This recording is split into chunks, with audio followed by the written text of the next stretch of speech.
કે હે માં જગત જનની જગદંબા,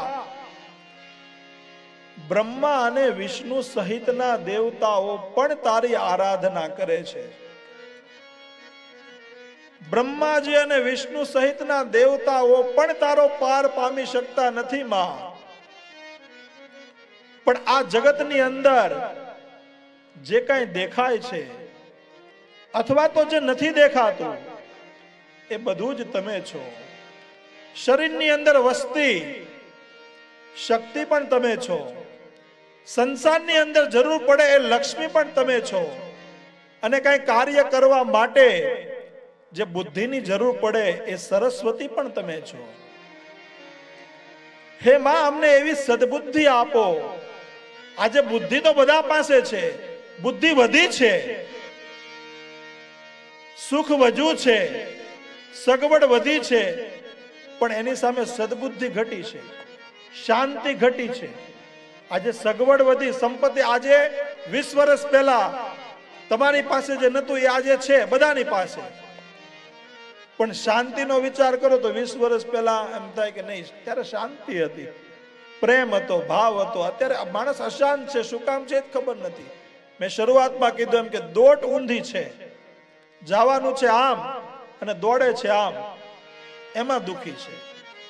જીવને જોવે છે શું? શાંતિ.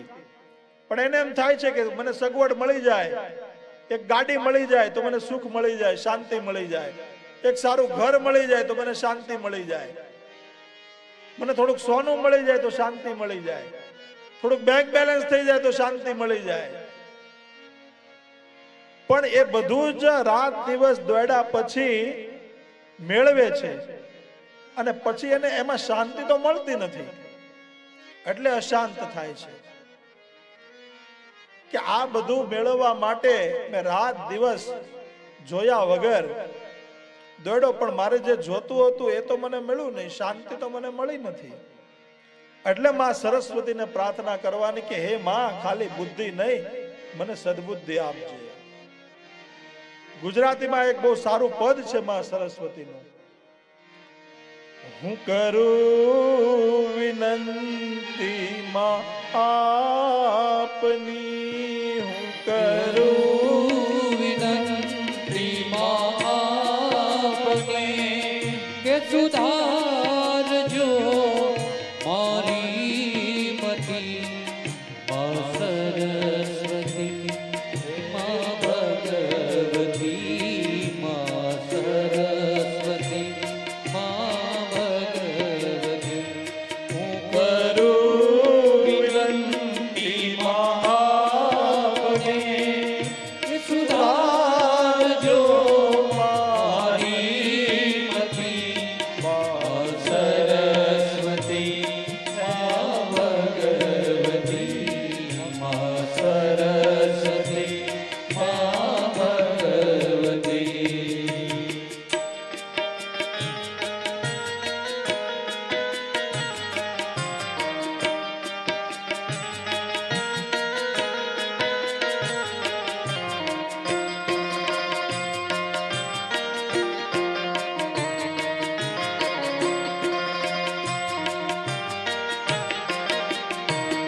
વામ અંગે વીણા ધારતી, વામ અંગે વીણા ધારતી, વામ અંગે વીણા ધારતી, કર પુસ્તક માળા શોભતી, કર પુસ્તક માળા શોભતી, સોહે સવારી મોરની, સોહે સવારી મોરની,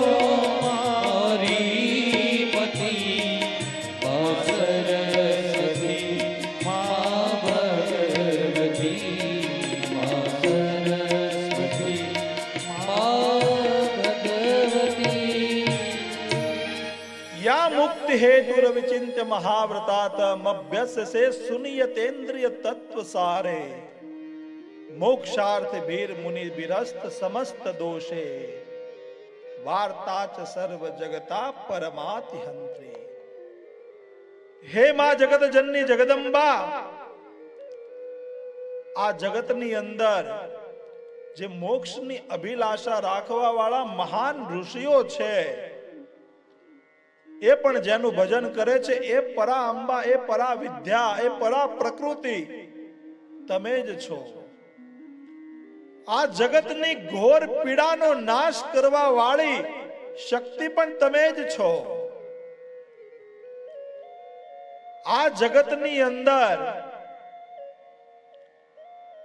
જીવોને સુખ આપવા માટે આજીવિકા એટલે કે કૃષિ તરીકે હે માં તમે જ પ્રગટ થાવ છો. તમારી સિવાય આ જગતમાં એવું કોણ છે જે યાધિ વ્યાધિ અને ઉપાધિ ત્રણેય તાપનો નાશ કરી શકે? હે માં, અમારું કલ્યાણ કરો.